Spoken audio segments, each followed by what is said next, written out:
Hello future officers, my name is Rohit गर्चा and this is UPSC current affairs fast track.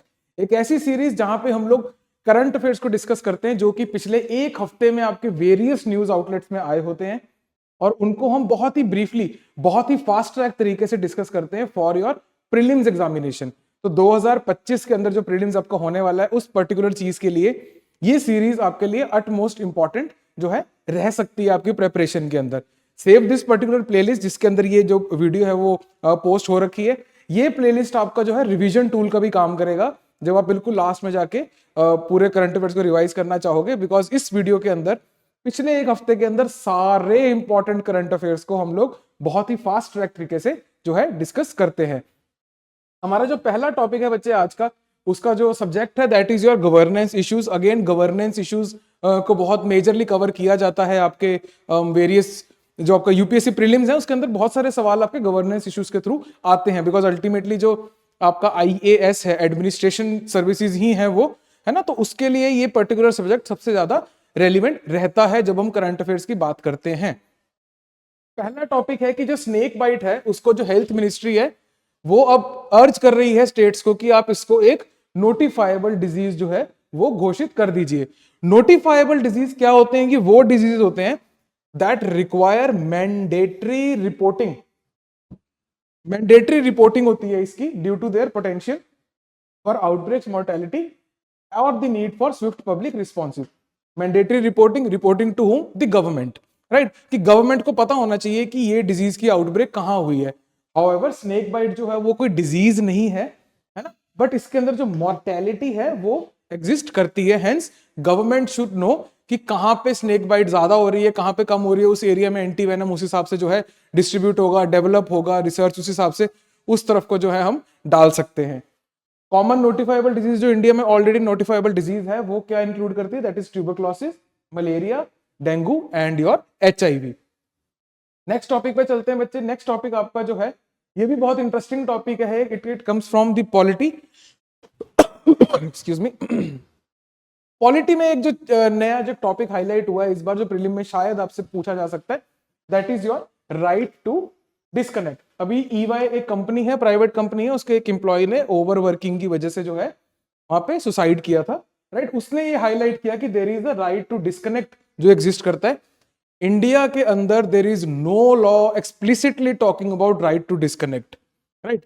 इस type के social symptoms जब आते हैं तो ये चीज जो है मेन स्ट्रीम में चर्चा का मुद्दा बनना शुरू होती है। And UPSC is the first agency जो इसके ऊपर सवाल पूछेगा आपसे, राइट। और प्रीलिम्स में ये आ जाएगा।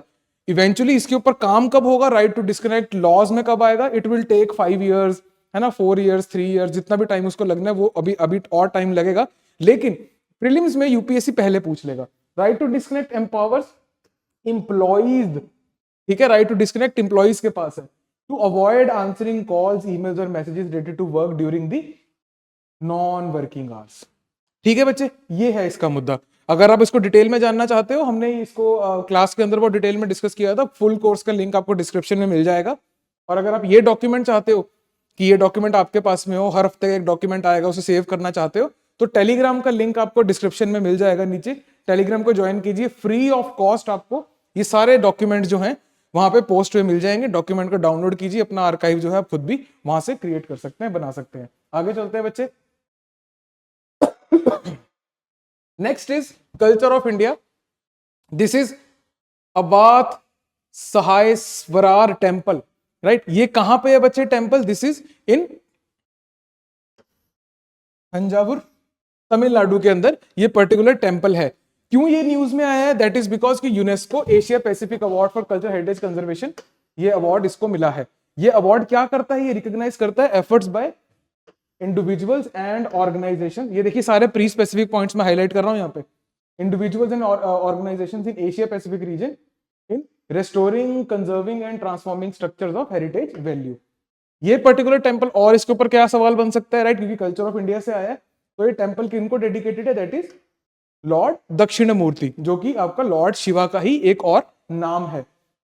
क्यों मैंने इसको स्पेसिफिकली यहाँ पे मेंशन किया आपके लिए? Is because the temple was build by king Vikram Chola and Kulothunga Chola, right. अब ये वाले किंग ने इनको डेवलप किया। और चोला एम्पायर ना, इट इज नोन फॉर कि इसमें शैविज्म और वैष्णविज्म है ना, वैष्णवाइट्स और शैवाइट्स, यहाँ पे दोनों टाइप के किंग्स देखने को मिले हैं, राइट। तो कंफ्यूजन क्रिएट हो सकती है कि ये पर्टिकुलर सवाल आएगा वहां पे कि ये पर्टिकुलर टेम्पल किसको डेडिकेटेड है, राइट। ये मैच द फॉलोइंग में आ जाएगा, क्योंकि हो सकता है कुछ साउथ के जो कैंडिडेट्स हैं वो उस टेम्पल में रोज ही जाते हो, है ना, तो उनको तो पता होगा किसको डेडिकेटेड है। तो मैच द फॉलोइंग के अंदर इसका एक सवाल बनेगा, तो वहां पे आपको ध्यान रखना है कि ये पर्टिकुलर टेम्पल जो है वो लॉर्ड शिवा को डेडिकेटेड है। ये क्योंकि चोला एम्पायर के टाइम की ये बात है, तो एक कंफ्यूजन क्रिएट हो सकती है, दैट्स व्हाई हम इसको स्पेसिफिकली पढ़ रहे हैं बच्चे। आगे चलते हैं, नेक्स्ट टॉपिक इज आपका अष्टलक्ष्मी महोत्सव। ये अभी रिसेंटली जो है 6 to 8 दिसंबर 2024 ये अभी दिल्ली में प्रगति मैदान के अंदर होके हटा है। अष्टलक्ष्मी, अष्टलक्ष्मी हम किसको बोलते हैं, यहाँ पे 8 नॉर्थ ईस्टर्न स्टेट्स को। बचपन से लेके अभी तक आपने पढ़ा होगा 7 sisters, 7 north eastern sisters, right. 8 है ना, सिक्किम को भूल जाते हैं हम। तो 8 नॉर्थ ईस्टर्न स्टेट्स को हम यहाँ पे अष्टलक्ष्मी जो है वो बोल रहे हैं बच्चे। क्यों बोल रहे हैं Ashtalakshmi, because it represents 8 forms of prosperity as embodied by goddess Lakshmi. तो ये आपके ऊपर करंट अफेयर्स के अंदर है, it may find relevance in your prelims examination बच्चे। अगला जो टॉपिक है that is again from culture of India. Culture से इस बार 3 टॉपिक आए हैं इन दिनों, पिछले हफ्ते में। National mission for manuscripts and MM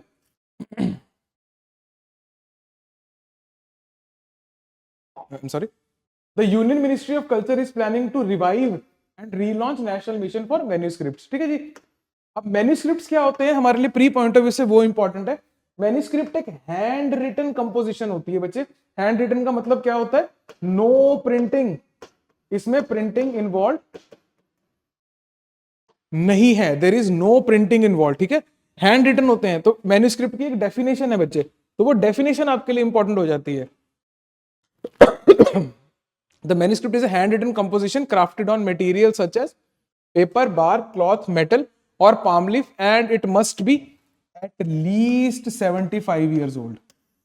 ठीक है जी। ये गवर्नमेंट ऑफ इंडिया का एक क्राइटेरिया है, 1972 का एक एक्ट है जिसके थ्रू ये क्राइटेरिया हमने डिफाइन किया है। नीचे जाके कमेंट्स के अंदर आप मुझे मेंशन करके बताइए कि वो कौन सा एक्ट है जिसके थ्रू हमने मैन्यूस्क्रिप्ट्स को डिफाइन कर रखा है, राइट। चलते हैं बच्चे, नेक्स्ट टॉपिक पे चलते हैं। अब हमारे पास जो टॉपिक्स आएंगे बच्चे, again these are from economics. Economics जो है वो काफी हद तक जो न्यूज़पेपर्स में है वो कवर होती रहती है। इकोनॉमिक्स एक्चुअली ना फ्लो ऑफ रिसोर्सेज होती है ना, फ्लो ऑफ रिसोर्सेज की स्टडी को हम इकोनॉमिक्स बोल देते हैं, और फ्लो ऑफ रिसोर्सेज हर जगह हो ही रहा होता है ऑल द टाइम। हेंस आपके इकोनॉमिक्स के जो टॉपिक्स हैं वो आपको हर वीक की जितनी भी ये वीडियोस आती हैं फास्ट ट्रैक की, आपको इकोनॉमिक्स हमेशा उसके अंदर देखने को मिलेगा। साथ ही आपको प्रीलिम्स के अंदर भी इकोनॉमिक्स से करंट अफेयर डेफिनेटली देखने को मिलेंगे, राइट। आई रिमाइंड यू कि ये जो पर्टिकुलर डॉक्यूमेंट है इसको आपको कोई नोट्स बनाने की जरूरत नहीं है आपको, आप सीधा टेलीग्राम के लिंक पे जाइए और एज इट इज जो ये डॉक्यूमेंट है उसे वहां से डाउनलोड कर लीजिए, और उसके अंदर जो मैं बाकी छोटी बहुत जो और थोड़ी बहुत चीजें होती है वो भी पोस्ट करता रहता हूँ। कोई रिसेंट स्टडी आई है वो भी, everything related to your preparation only.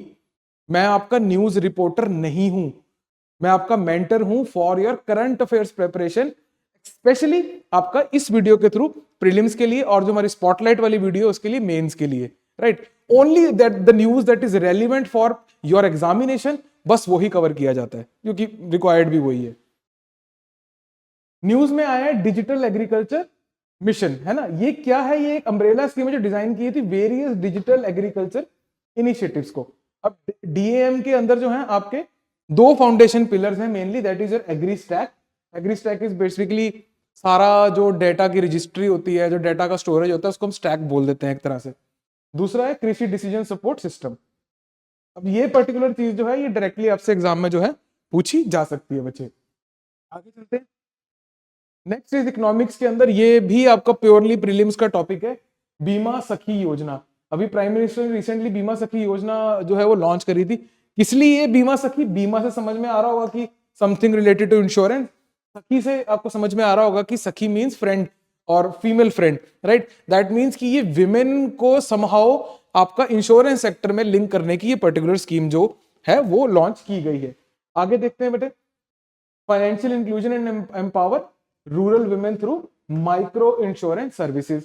ठीक है, किस चीज के ऊपर फोकस करती है, ये सारे प्रीलिम के पॉइंट्स हैं आपके, किस चीज के ऊपर फोकस करती है, ट्रेनिंग वुमेन SHGs। ठीक है, SHGs के ऊपर जो है इसका पर्टिकुलर चीज का जो है आपको फोकस जो है देखने को मिलता है।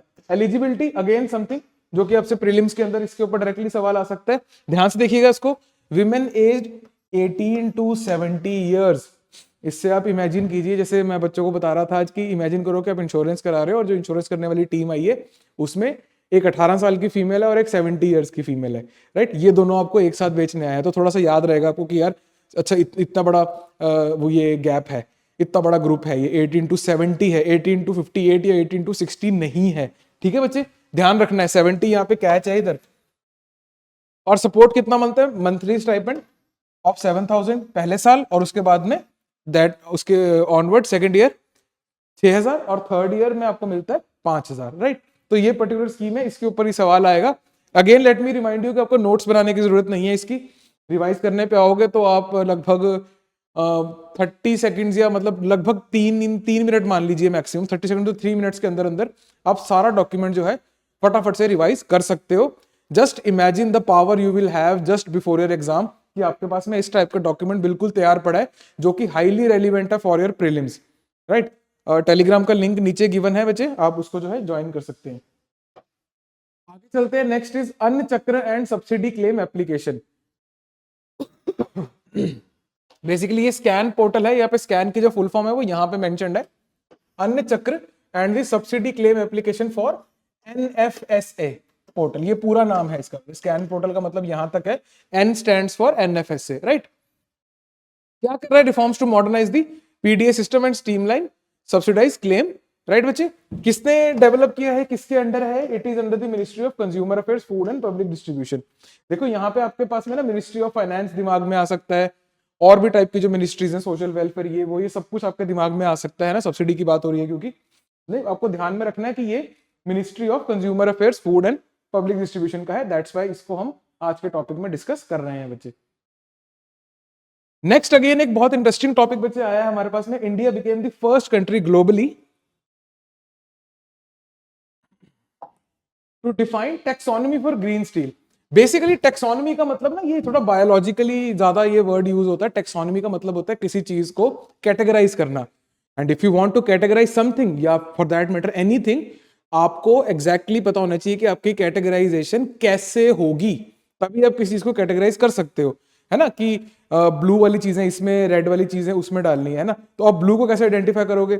ब्लू इज समथिंग जिसकी वेवलेंथ इतनी होती है, रेड इज समथिंग जिसकी वेवलेंथ इतनी होती है। तो उस लेवल पे जाकर जब आप क्लासिफिकेशन करते हो, उस पर्टिकुलर चीज को हम बोलते हैं टैक्सोनॉमी। ग्रीन स्टील के ऊपर सवाल आ चुके हैं बहुत बार, है ना। ग्रीन हाइड्रोजन के ऊपर सवाल आ चुके हैं, ग्रीन अमोनिया के ऊपर सवाल आ चुके हैं, इनके अराउंड यूपीएससी घूम चुका है। नेक्स्ट इज दिस टैक्सोनॉमी की, इनकी क्लासिफिकेशन कैसे होगी, किसको हम ग्रीन स्टील बोलेंगे, किस स्टील को हम बोलेंगे कि 5 स्टार ग्रीन स्टील है, 4 स्टार है या 3 स्टार है, right. India became the first country globally, है ना, जिसने ग्रीन स्टील टैक्सोनॉमी को जो है इंट्रोड्यूस किया है। Excuse me. Framework that defines green steel based on carbon emission intensity. बच्चे ये रहा आपका कीवर्ड, यहां से उठेगा सवाल, वो कार्बन एमिशन कर देगा, इंटेंसिटी वर्ड मिस कर देगा, तो ये स्टेटमेंट गलत हो जाएगी। It is not based on carbon emission, it is based on carbon emission intensity. ठीक है बच्चे, ध्यान में रखना है ये। की फीचर्स क्या है इंटेंसिटी के? जो थ्रेशोल्ड है, steel is considered green if the emission intensity is less than 2.2 ton of CO2 equivalent, carbon dioxide equivalent, carbon equivalent नहीं लिखा हुआ, CO2 इक्विवेलेंट पर टन ऑफ फिनिश स्टील। ठीक है बच्चे, स्टार रेटिंग सिस्टम है ये आप एक बार डॉक्यूमेंट डाउनलोड करके पढ़ लीजिएगा, देख लेना कि 1.6 टन से अगर कम है, इनके 1.6 से 2 टन के बीच में है, 2 से 2.2 टन के बीच में, तो कौन सा 5 स्टार है, कौन सा 4 स्टार है, कौन सा 3 स्टार है। क्यों मैं टॉपिक को लेके आया हूं यहाँ पे? क्योंकि इस पर्टिकुलर स्लाइड से ना, इस पर्टिकुलर इन्फॉर्मेशन से बहुत सारे क्वेश्चंस फॉर्म हो सकते हैं जो आपके प्रीलिम के अंदर आपको देखने को बच्चे मिल सकते हैं। आगे चलते हैं, फास्ट ट्रैक के अंदर जो नेक्स्ट हमारी रिपोर्ट है बच्चे, इकोनॉमिक्स का ही टॉपिक है ये, India skills report 2025। Skills report क्या बोलती है? ये थोड़ा सा मेंस का पार्ट ज्यादा हो जाता है ना। हाउ एम्प्लॉयबिलिटी, किन को नौकरी दी जा सकती है, कौन से कितने % ग्रेजुएट्स एम्प्लॉयबल हैं, उसके ऊपर ये पर्टिकुलर चीज जो है कमेंट करती है। 55% of Indian graduates are expected to be globally employable by 2025। एक इंक्रीज हुआ है 51.2% से, राइट बच्चे। किसने ये पर्टिकुलर रिपोर्ट दी है? That is your CII and AICTE। ये अगेन आपका जो है प्रीलिम्स पॉइंट ऑफ व्यू से बहुत ज्यादा इंपॉर्टेंट टॉपिक है बच्चे ये वाला, राइट। आगे चलते हैं। नेक्स्ट टॉपिक जो हमारा बच्चे आता है that is your geography. Next topic जो हमारा आता है बच्चे that is your geography. CAG flags violations of coastal regulation zone इन तमिलनाडु। तो एक सीएजी एक्टिव हो जाता है, हालांकि ये आपका ना स्टैटिक का पोर्शन ज्यादा बन जाता है, यहाँ पे कोई ध्यान देने की जरूरत नहीं है। और आपका सीआरजी जो है वो पर्टिकुलर प्रीलिम के पॉइंट ऑफ व्यू से एक्टिव हो जाते हैं, राइट। सीआरजी रूल्स, पहला जो पॉइंट इसमें आएगा आपका प्रीलिम पॉइंट ऑफ व्यू से, ये इन्वायरमेंट ईपीए एक्ट 1986, ईपीए 1986 का ये पर्टिकुलर एक्ट है बच्चे, जिसके थ्रू ये सीआरजी रूल्स जो है वो नोटिफाई किए जाते हैं। कोस्टल एरियाज में कंस्ट्रक्शन को रेगुलेट करने के ये बेसिकली रूल्स हैं, right. There are 4 types of CRZs, right. CRZ 1, 2, 3, 4। 1 ecologically sensitive areas, right, जैसे आपका स्वैम्प एरियाज होते हैं, मैंग्रोव वाले एरियाज होते हैं जहां पे इकोलॉजी बहुत पहले से सेंसिटिव होती है। सेकंड नंबर पे अर्बन एरियाज, ये वो एरियाज होते हैं जो किसी एक पर्टिकुलर म्यूनिसिपल कॉर्पोरेशन या म्यूनिसिपैलिटी के बाउंड्रीज के विद इन होते हैं, है ना, और कोस्टल एरिया में आ रहे हैं और रेगुलेट करने की जरूरत है। तीसरा है CRG 3 which are your rural areas. चौथा है CRG 4 which are your water bodies, right. यहाँ पे जो है आपके सवाल यहाँ से बन सकता है अगर आपको दिख ही रहा होगा, राइट। और अगर आप डिटेल डॉक्यूमेंट चाहते हैं, अगेन आप उसमें जाएंगे लिंक में, टेलीग्राम के लिंक में, तो वहां पे आपको ये वाला डॉक्यूमेंट मिल जाएगा। बाकी इस चीज के ऊपर हमने क्लास के अंदर बहुत डिटेल्ड चर्चा करी है ना, इस चीज को हमने डिटेल में समझा है। ऐसा समझा है कि इसके बाद में बच्चों को इसके बियॉन्ड जाने की जरूरत नहीं होती है। जो बच्चे फुल कोर्स जो है उसको परचेज करते हैं या जो सब्सक्राइब करते हैं, they do not require to read regular newspapers, क्योंकि इतना एग्जॉस्टिव 40 पेजों का, 50 पेजों का, 60 पेजों का एक हफ्ते का एक डॉक्यूमेंट मिलता है, लेकिन वो 50 पेज उन बच्चों को बहुत ढंग से करने होते हैं। एक 3 घंटे की क्लास डिस्कशन होती है उन्हीं 50 पेजों के लिए, राइट। एंड हर वीक में एक क्लास, और उसके बाद में जो है everything is done and sorted आपका current affair point of view से फॉर योर प्रिपरेशन। बचे हुए टाइम में you focus on your other subjects. Next आते हैं बच्चे assessment of water resources of India, right. Again assessment है ये किसकी, वाटर रिसोर्सेज ऑफ इंडिया की। किसने करी है? सेंट्रल वाटर कमीशन ने करी है, राइट। इनकी एक स्टडी आई है ये, एक तो सीधा यहीं से सवाल आएगा कि किसने करी है, राइट। उसके बाद में water availability across region, top 3 basin जो है विद हाईएस्ट वाटर अवेलेबिलिटी वो कौन से हैं? ब्रह्मपुत्र, सेकंड नंबर पे गंगा, एंड थर्ड नंबर पे भी है Godavari. Bottom 3 basin with the least water availability are Sabarmati, Penar basin and Mahi basin. यहां से जो है आपको अगेन एक प्री का क्वेश्चन जो है वो फॉर्म हो सकता है, और क्योंकि ये ज्योग्राफी के अंडर टॉपिक आया है, दैट मींस ये सारे बेसिन्स का आपको ज्योग्राफिकली भी पता होना चाहिए, इनकी ट्रिब्यूटरीज, डिस्ट्रीब्यूटरीज, इनका बेसिकली पूरा वाटरशेड जो भी है। आगे चलते हैं बच्चे नेक्स्ट टॉपिक में। मिसलेनियस जीके के टॉपिक्स बहुत कम आते हैं, लेकिन ये पर्टिकुलर जो टॉपिक है वो थोड़ा सा ज्यादा इंपॉर्टेंट है ना। देयर इज अ चांस कि इस पे सवाल आ जाए। आई थिंक 2022 के अंदर जो है सवाल पूछे गए थे जो अवार्ड्स के ऊपर आए थे, और इसके अलावा 23 में भी शायद एक सवाल आया था इस पर्टिकुलर चीज के ऊपर, राइट। इसके ऊपर नहीं, इन जनरल अवार्ड्स के ऊपर सवाल आया था, राइट। तो यूपीएससी की टेंडेंसी इस तरफ को आ गई है, तो जितने भी इंपॉर्टेंट अवार्ड्स होंगे, राइट, जिनको पूछा जा सकता है, मैं आपको इस सीरीज के अंदर कवर करवा दूंगा, इससे बाहर जाने की जरूरत नहीं है। आगे चलते हैं बच्चे। India's veteran ecologist Madhav Gadgil ji has been named as one of the 6 champions of Earth Award. Champions of Earth Award कौन देता है? UNEP देता है, ठीक है बच्चे। It is an annual award, ठीक है, that acknowledges individuals and organizations demonstrating exceptional commitment towards environmental conservation। बच्चे आगे चलते हैं।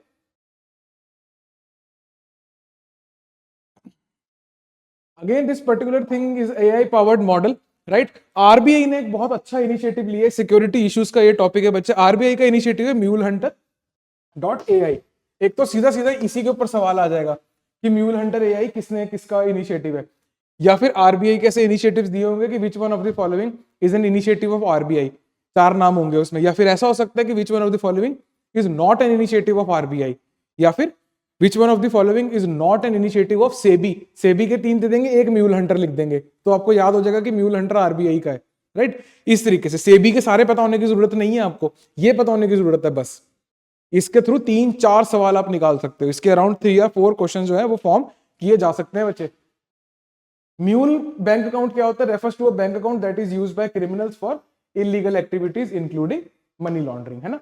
तो हेंस आपको सेंस बन रही होगी कि आरबीआई इसे क्यों कर रहा है।